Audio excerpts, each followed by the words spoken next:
You're listening to Soundside. I'm Libby Denkman. Let's talk about the biggest news happening right now and how it affects the Pacific Northwest. We call it Front Page. And joining me today is a formerly Seattle-based journalist who used to report for our friends across town. Kyle, I think it was KPLU when you were there. Now it's KNKX. Yes. Indeed. All the way from Minnesota. Joining me is my friend Kyle Stokes of Axios Twin Cities. Kyle, thank you so much for being here today on KUOW and Soundside. It is so good to hear a friendly voice, Libby. Thanks for having me. Yeah, you guys have been going through it there in the Twin Cities. We're going to get right into it here with our first story on Front Page. Given this increase in unprecedented collaboration, and as a result of the need for less law enforcement officers to do this work in a safer environment, I have announced effective immediately, we will draw down 700 people effective today. That's Trump administration border czar Tom Homan at a press conference this morning in Minnesota. So about 2,000 federal officers will remain on the ground in that state. You relocated back to your home state, Kyle, a few years ago. Obviously, since the start of Operation Metro Surge, this federal crackdown focused on the Twin Cities on immigration enforcement, you and your colleagues have really been in the eye of the storm, reporting on everything that's been happening. What do you make of the announcement by Homan today of this partial drawdown? What's behind it? Well, for starters, I think is pretty safe to say is that this is a pretty big de-escalation from the Trump administration. It's clear that this immigration enforcement blitz that they've been doing here in the state with, still, even after this drawdown, there's still going to be more than 10 times the usual number of immigration agents on the ground in Minnesota, hugely out of proportion to the number of, undocumented people that are estimated to be here. And I think that this kind of drawdown is some evidence that this has gone not very well for the Trump administration.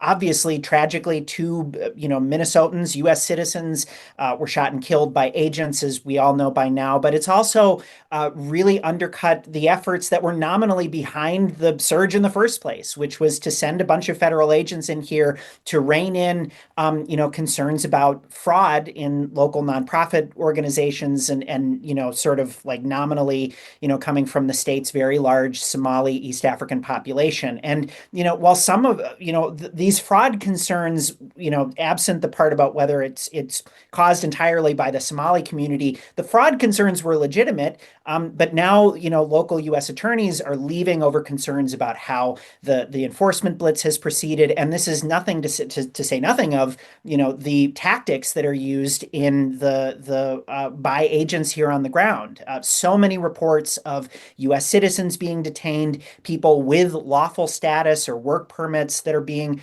roped up in these sort of indiscriminate raids, and lawful observers being caught up as well. And while the numbers are drawing down, it's still a huge number of agents. And I think a lot of people are wondering what's really going to change on the ground. And I think that to that extent, is this sort of a PR move by the Trump administration to signal to people in Congress who right now are, have much bigger concerns about funding of the Department of Homeland Security and the resolution of the partial government shutdown, as opposed to the actual conditions here on the ground. And it's not clear how much those are going to change. So we heard Tom Homan reference unprecedented cooperation, and he seemed to be saying that there's been an uptick in cooperation between local authorities, so jails, county sheriffs, and federal agents. This is something, for the longest time, we've had sanctuary jurisdictions around the country, including in Seattle here, where the local jails, don't honor retainers from ICE. The state prisons do, and that's the same in Minnesota. State prisons in Washington state, are cooperating and hand over people who have been convicted of serious crimes. That's the same in Minnesota. But the attention has really been on county jails, and particularly in Hennepin County, there in the Twin Cities. So what is Homan talking about? What do we know about the level of cooperation that local authorities or local jails have have participated in, and if it has changed since he came to town and Gregory Bovino was removed. It's not clear what he's talking about as we're taping this right now. I'm not certain exactly what the nature of this new cooperation is with counties. But what the local newspaper here has reported, the big newspaper, the Minnesota Star Tribune, has reported that there are sort of these agreements being sent around to counties that would allow ICE to go into the jails and interview people who are immigration suspects who are in state custody. And there are some, rural and sort of outer ring suburban counties that do have cooperation agreements already on the books well before this with immigration and customs enforcement. But under state law, there's actually it's not just, Fourth Amendment concerns about whether ICE can go into these jails and ICE can hold, or rather a jail could hold someone on behalf of ICE. In the state of Minnesota, there's been a lot of counties that have been successfully sued, not only on constitutional grounds, but also under state law, which does not allow local law enforcement agents to enforce federal immigration laws.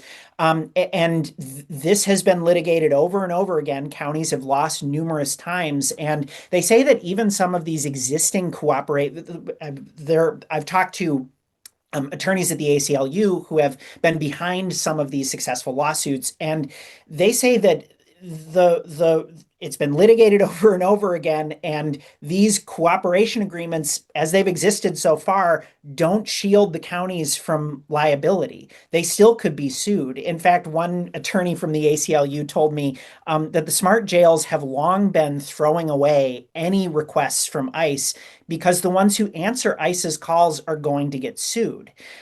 So, I mean, I think that, and one of the things that was interesting about what the Star Tribune reported is actually that the federal government may actually just pay the legal bills. That may be part of the agreement. Oh, wow. But I'm not That's sure. Remarkable.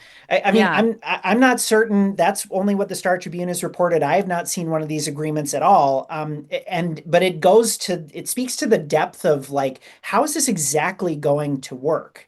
Because if you're a county jail, you've got to release someone when they're due to be released. They can't be held any longer than if a judge says they're out, a judge says at 12, you're released, you've made bail or whatever, you've got to be out the door by 12:15 or something like that.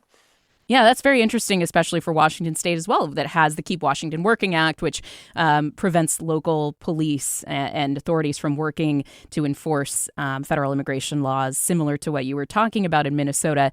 Can I just kind of take a step back, Kyle, and ask you more about what you've seen and heard since Operation Metro Surge started there in the Twin Cities? Because on social media, it sure looks like a war zone to an outsider. Broken glass, people having their homes, the door busted in and being taken out. There's been, of course, the fatal shootings. It appears like a military occupation, and I've heard that the governor and the mayor have mentioned that, the mayor of Minneapolis. Is that the feeling from your vantage point, or what has it been like the past I guess it's been a month and a half or so? Well, just take my block. I live in St. Paul, in the middle of the cities. It's halfway between downtown Minneapolis and downtown St. Paul. My neighborhood, I don't see a ton of ICE vehicles roaming up and down the street. There's not broken glass. You would not necessarily know from looking at my street that we are currently, quote unquote, under military occupation. It doesn't feel like that necessarily. But, I also don't live on my exact block. There's not a ton of, immigrant populations that live right on my block. So that's a factor. And I think that plays into people's perception of this. But, one of the things, though, that I think when you see these images, you have to understand that the press has been following around the people who are following around the, observer groups that have been following around ICE agents while they're on the job. And there are so many people following around federal immigration enforcement while they're on the job. I watch them do it It is an incredibly coordinated operation. I've seen reported that there are upwards of 30,000 people who have done constitutional observer trainings. That's a huge increase from just apparently about 3 months ago. It was only a few thousand, and that's still quite a lot. But, we're talking about lots of everyday people that are involved in these observation networks. And people know what to do. When they hear whistles, when they hear someone leaning on a car horn, they walk outside. And so whenever ICE goes anywhere, they have eyes on them. And that is a volatile situation. That is a combustible situation. And it's one of the things that has left a lot of the city feeling on edge is they're not concerned. And this is a community that saw the worst of, the sort of post George Floyd violence uprisings. There were, peaceful protests, but also huge, arson, looting. And I think that this community has that in mind, doesn't want to go through that feeling again. And also, wherever there are news cameras going, there are probably already people there observing ICE and filming them anyway. And I think that's what's driving this perception of like Minnesota as a war zone. I mean, it is very tense on the ground here, but outside of that camera view, there is a resemblance of normalcy for certain communities that still goes on. Can I ask you about that observer that you followed? It was actually a St. Paul City Council member who invited you to ride along. From what you saw, does this type of observation, following ICE and the whistles and things like that, does it restrain those officers from violating people's rights, or does it inflame them and potentially cause more volatile situations, as critics like the president have argued? What did you observe? What I observed was ICE agents never got out of the car when I was there. And I think that, so the scene that I witnessed was essentially that this group tracked, ICE agents as they were entering a neighborhood. Like we heard it on the sort of like dispatch that they listened to on this encrypted voice call. We heard people say there are ICE coming into the neighborhood. And, a few minutes later, it's like ICE have arrived at their destination. Then we followed them later to their destination, went there, saw, these huge crowds of observers there. The agents never got out of their car. They were nominally there to pick up a sex offender, is what they told people on the scene. But they didn't get out of their car. And so it's sort of like, were they there to divert attention because they know they're being watched? And, there's sort of some, counter intelligence stuff going on with them tracking faces and phones. There's lots of concern about that. On the other hand, I think it's also not hard to, see, the video around Alex Preddy's shooting, Renee Good's shooting, and wonder what is going to happen the longer that immigration agents, especially if unrestrained by, any, semblance of protection for First Amendment protections, it's a very combustible situation. I should just say, like, to the point of like, are they violent? Alex Preddy had a gun at the scene. All of the constitutional observer trainings I have seen do not advise, and in fact advise against bringing weapons to the scene. I saw one constitutional observer comment on Renee Good, and one of the things they tell you in the training is don't roll down your window for an ICE agent. So, but it's yet still it's a combustible situation. And I think that it will be at the back of my mind always as I'm covering this is like, the longer this goes on, how long can it remain, even in the sort of de-escalatory mode, how long can both sides of this remain safe? I'm worried about that. Yeah. 700 federal personnel being removed from Minnesota. There is a bit of a drawdown happening there, according to Tom Homan. We heard that this morning. We're going to leave it there and turn to our next story. Whatever questions remain there of what I can't even begin to know all of it, those questions are for those people and for even my ex-husband. They need to answer to those things, not me. Kyle, I cannot get over watching Melinda French Gates on NPR on the show Wildcard responding to the latest allegations about her husband in the Epstein files, this big tranche of documents that was released on Friday, 3 million pages by the Justice Department. The new stuff basically is from emails that Epstein wrote himself in 2013. He was writing from somebody, the perspective of somebody with an official role at the Gates Foundation, a science advisor. And Epstein does this a lot. He kind of writes himself emails as notes. It appeared that he wanted to keep this material. Frankly, it was very personal and very embarrassing to Gates, even as, I should say these are just allegations in the emails. The messages that Epstein had in his email account, he references that this employee facilitated extramarital affairs for Bill Gates and claimed to have procured STD medication for the Microsoft co-founder, also to have been asked to get Adderall for him. Epstein also writes about a very personal allegation alleging that Gates tried to secretly medicate Melinda for an STD. So this is the kind of stuff, it's hugely embarrassing if true. Gates, through a spokesperson, calls the latest Epstein stuff absolutely absurd and completely false, we should say. My question about this, again, after watching Melinda talk about this, basically say the people in the files, including her ex-husband, should be the ones to answer questions, is what will the reckoning be for people in these files? The famous names are numerous from the White House on down.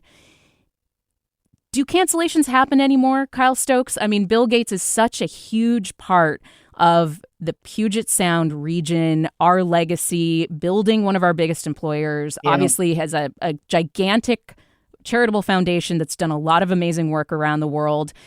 Is Bill Gates cancelable? Is that something that, the Seattle area is going to be reckoning with? What do you think? I don't know. There's sort of this normative question of should he be canceled that I don't know that I can answer because A, he's denied these allegations, to stress that point again. B, he, to Melinda French Gates's point, he has answered that. He went on television and has denied it. His spokesperson has denied it and answered some questions about what these emails show. C, do the emails prove anything? That's a question too. But the other thing, setting aside kind of the normative question of should this lead to us rethinking Bill Gates's position in our society, there's so much predicate for no, we don't cancel people anymore. And maybe for people that we should. Remember when, Michael Jackson was subject to all of these, credibly accused of really bad things, by people who, in journalism parlance, went on the record. They went on camera. They shared very harrowing stories of encounters with Michael Jackson. And, the man's music still gets played at weddings. And, this is not even the first. There's going to be a biopic coming out pretty soon. Yeah. Hollywood biopic. Yeah. And with Gates, this is not even the first, news of questionable behavior that's come out. There have been New York Times reports about, with anonymous sources alleging his, his extramarital pursuits going back years. And so it seems like there are certain people who kind of catapult themselves above that question of should we cancel, because, they can, by virtue of their position, that legacy you mentioned, it seems like they can put themselves beyond that. There will be an asterisk, but perhaps it's beyond the point of cancellation. So I don't know. I think, too, that just the number of famous, wealthy, powerful men, particularly in these files, is almost helping to camouflage individual accountability. You have President Trump, in the files, of course, Bill Clinton, formerly Prince Andrew, Richard Branson, Elon Musk, asking about when the wildest party is going to be, on Epstein's island, Larry Summers, Noam Chomsky, for goodness sake. I mean, there's just so many super high profile men. I do just come back to the fact that Bill Gates started his relationship with Epstein after Epstein had pleaded guilty and took that plea deal in Florida for soliciting prostitution from a minor. And so this was 2011 when people should have known. And a lot of the files, a lot of the interactions that we see are after this plea deal in Florida that a lot of people look at and say, hey, that was a sweetheart deal. How did he get away with that back then? But Bill Gates is, again, just such a gigantic touchstone icon in our region. And somebody, I went to the University of Washington. I went in and used a lot of the buildings that his family built on the campus, just everywhere you turn. But I do, it's so hard for me to comprehend after hearing so long about what was going to be in these files. And again, as you say, they don't necessarily prove anything. They just kind of raise a lot more questions. But the people who did have these interactions with Epstein after 2011, they should have known, and they didn't. And it seems like, people like Melinda, people like in their orbit, who looked at this and knew and got out the way she did, they indicate that it should have been knowable. The other thing that he has said is he reached out to Epstein to fund the foundation, to fund the Gates Foundation. And there's just an aspect of this story that I just completely don't understand. Like the amount of money that goes into big dollar foundations feels like another category here, and how the ultra rich relate to each other around these philanthropic ventures. Was Epstein the most disreputable character from which Bill Gates was trying to, solicit money? Or is this sort of like the cost of doing business when you're running a philanthropy of the size and global importance of the Gates Foundation? And we should say, too, that there was a deal that fell through that Epstein was very mad about, that he had been trying to get the Gates Foundation involved in this enterprise with JP Morgan Chase. And when that fell through, he seemed to be highly motivated to maybe even hold on to material that could be damaging for Gates. And I think that in some of the statements that have come out from Gates and a spokesperson, that's what they are suggesting, is that this was a disgruntled person who wanted to damage a very successful and wealthy person. And like you said, he's made a lot of statements saying that Epstein, that these are not true, these allegations in the files. Just really quickly before we go, I want to get to one more, a little bit more of a feel-good story here, Kyle, in our final story in Front Page. The bluest skies you've ever seen are in Seattle. All right, Kyle Stokes, formerly of KPLU, right here in Seattle, now KNKX. You've been in Minnesota for years now. What do you miss the most about living in Seattle? Really quick. I miss the mountains. I've always described to my Minnesota friends Seattle as Minneapolis with mountains because of the cultural similarities between the places. That's a testament to how much I love Seattle and miss it. But you can't replace waking up to see the mountain out in the morning. You can't replace, we don't have the same thing as the enchantments or alpine lakes or all the places I love to hike. The mist in the pine trees, there's nothing like it. I miss it. We miss you, Kyle. Kyle Stokes of Axios Twin Cities. Thank you so much. It's so fun to make radio with you again, man. You betcha. The bluest skies you've ever... And you're listening to Soundside. I'm Libby Dankman. Boy, if you want to weigh in on any of the stories that we talked about on Front Page today, send us an email, soundside@kuow.org, or leave me a voicemail at 206-221-3213, 206-221-3213. Maybe you think I was too hard on Bill Gates.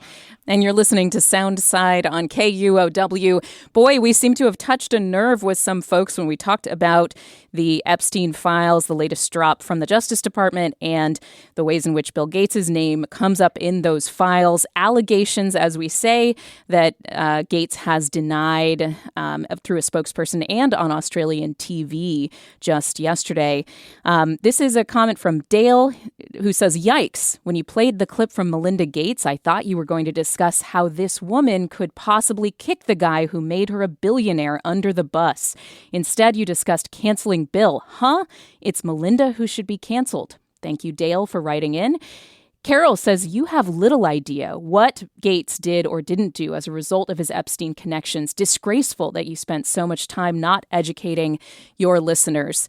Carol, to be clear, what we do know about the Gates connection is that Gates, according to the New York Times, met with Epstein many times starting in 2011 at his townhouse, sometimes Epstein's townhouse in Manhattan, once staying late into the night, according to the New York Times. That was after Epstein's conviction in Florida, the plea deal where he copped a plea for soliciting prostitution from a minor.